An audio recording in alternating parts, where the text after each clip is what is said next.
Hi, and welcome to CMPP's Speakers for Schools programme. My name's Rachel, and today I'm going to be chatting to Gareth Rogers. Now, Gareth is the CEO, so the Chief Executive Officer of Farnborough International, which basically means that he's the boss of Farnborough International. And he's going to tell us a little bit more about what he does and how he got to where he is today. So, hi, Gareth. Hi there, good morning, Rachel. Great to see you. Yes, thank you so much for your time today.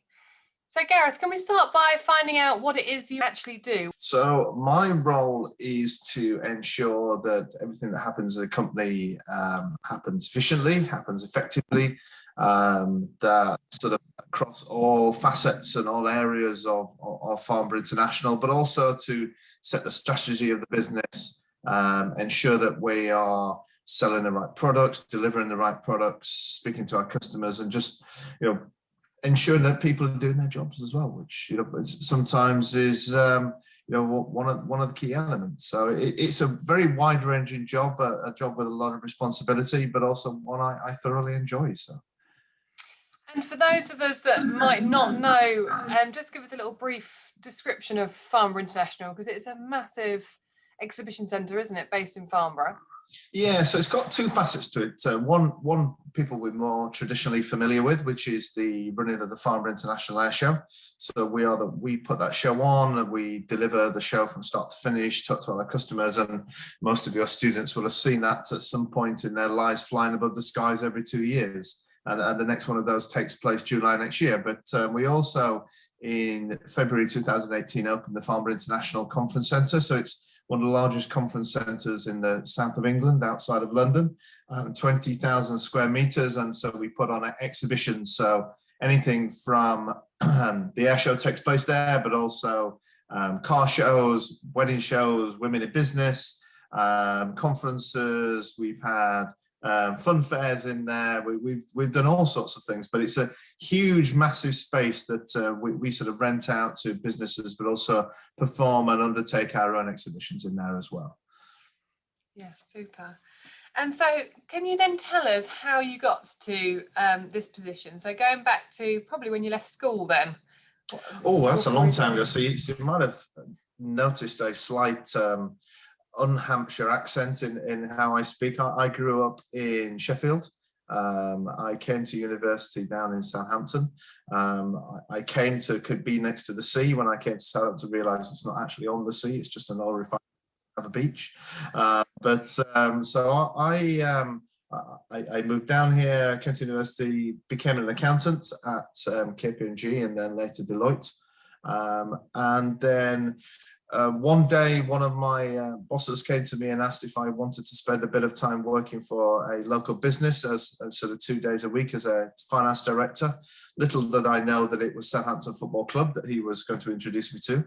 And so I ended up 2 days a week being a temporary finance director for Southampton Football Club while still working for Deloitte. I must have done something right because they offered me the job permanently. And then from there, after 3 years of being a finance director, I was made the CEO of Southampton Football Club. I was there for 4 years, and then when I left there, moved on to Farnborough International as their CEO. So, a varied and longest journey, but one I thoroughly enjoyed along the way. So, it's been fun and seen quite a lot of businesses over my time as well. In my time as an accountant and auditor. So. Wow, fantastic. What an amazing story. And so you started off as an accountant then, so didn't necessarily get into the profession that you're in now. And tell us a bit more then about Southampton Football Club. That must have been an amazing experience to be involved in.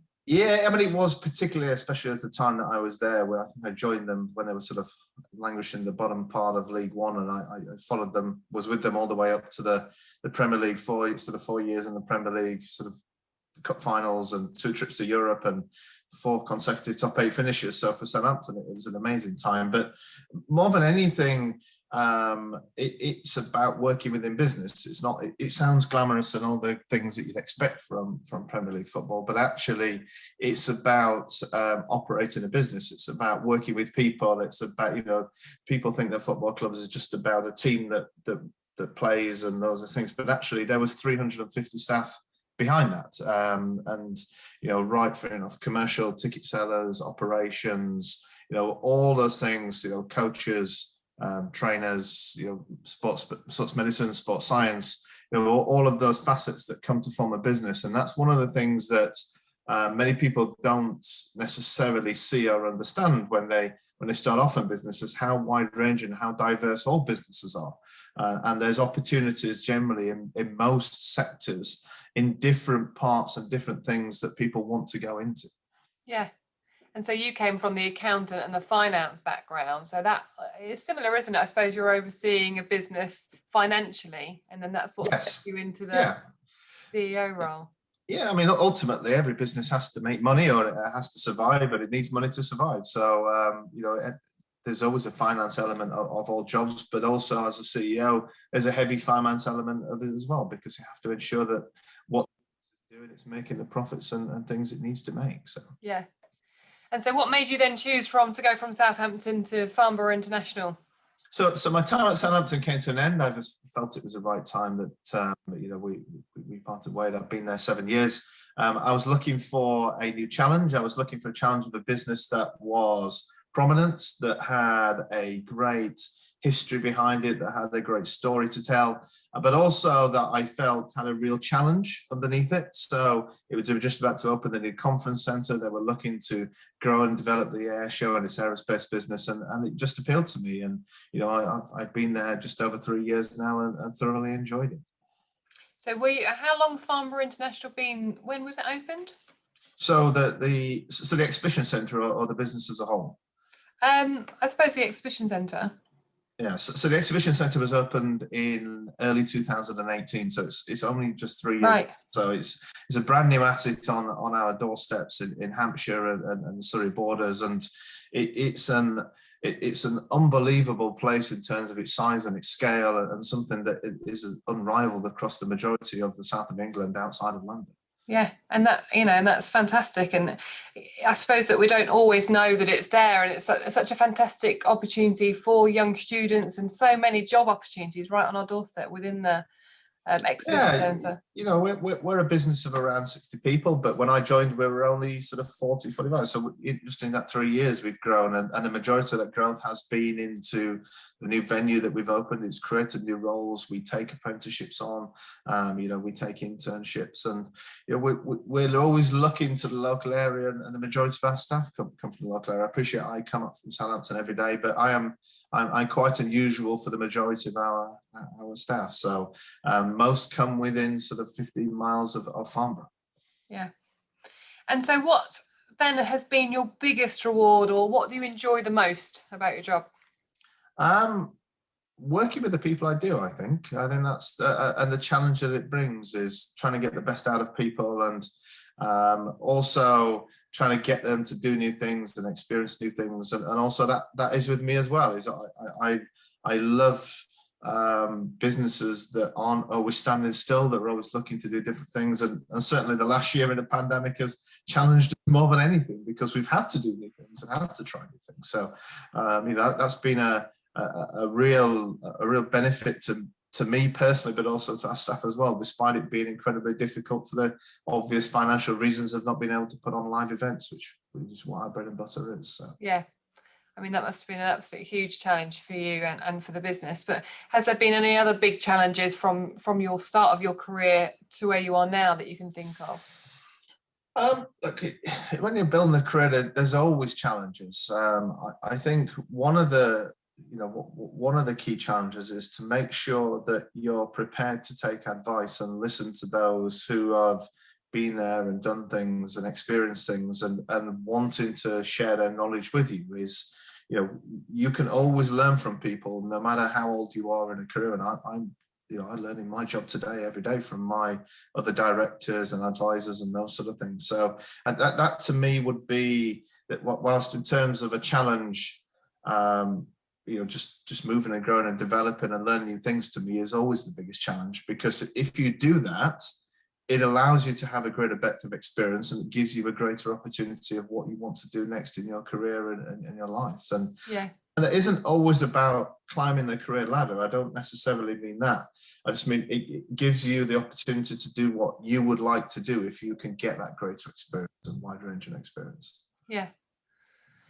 And what does your future hold then? Obviously, you've been there 3 years. Do you have any plans for the future in your career journey?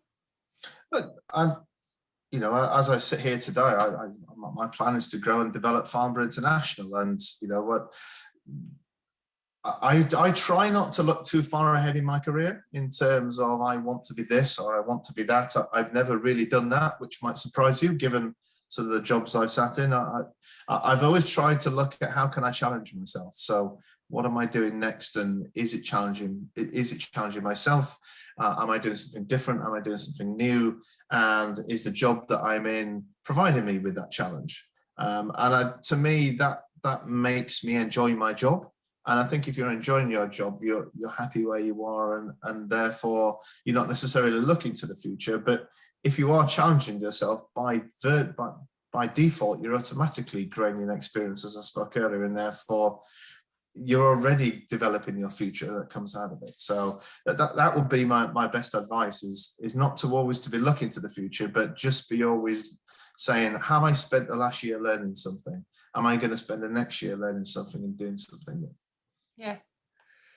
And obviously your job must come with a great stress and pressures. Do you have any hobbies that sort of allow you to deal with that, or how do you sort of?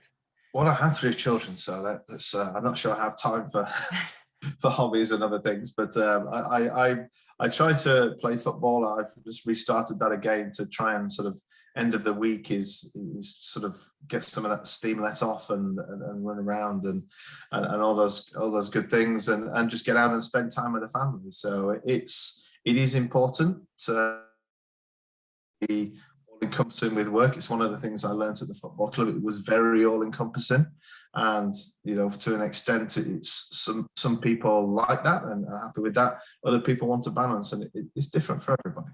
Yeah. And just going back to the Southampton football, so you play football yourself then, do you? Did you play it when you were younger? Yes, but no, not to any great. So I can kick a ball in a straight line, and that's where my skill level stops. So I was not a footballer of any note. No, I was an accountant for a reason. And it must have been fantastic working with all those players, and you got to meet so many amazing people through that career path. Yeah, it was, and I cherish many of those memories. But the actual memories you really cherish are those achievements that you accomplish with your work colleagues and the things that you achieved in it. And it's the same at Farnborough, is that being surrounded by what would perceive to be the glamour of Premier League and sport, it's not the be and all and end all of your job. It's actually, do you enjoy your job, and do you like the people you work with, and is it challenging you, and is it benefiting you, and is it the right career for you? Because not everybody's always in the right career as well. And I've seen many of those people over my time where you kind of having that conversation to say, this just isn't right for you. It's not right for your personality. And I would always say to people to make sure that they do something that fits with them so that they enjoy what they do. Yeah, absolutely fantastic advice. I mean, great. It's been so great hearing your story. Obviously, you've gone from accountant up to CEO of one of the biggest exhibition centres in the south of England. Fantastic. Do you have any bits of advice, final bits of advice? You've given some great bits already, but final bits of advice for any children that are just making their choices? I think if you want to be successful in any career that you want to do, you've got to work hard at it. It doesn't matter what career that's in, and it doesn't matter what you do. I do believe that hard work is really, really important, and that's throughout your working career. That's not to say you don't have time to relax and enjoy and all those sort of things. Of course you should make that time.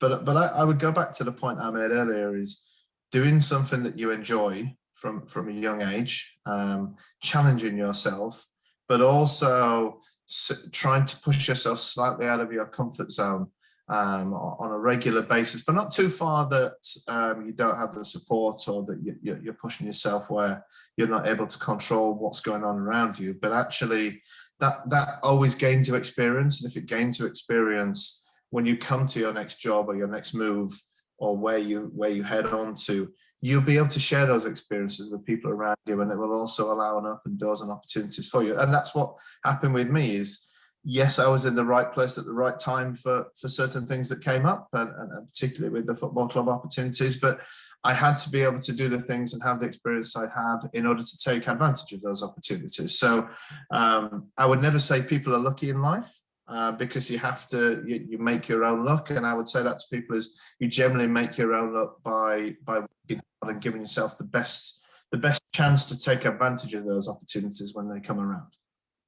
That's excellent and absolutely right.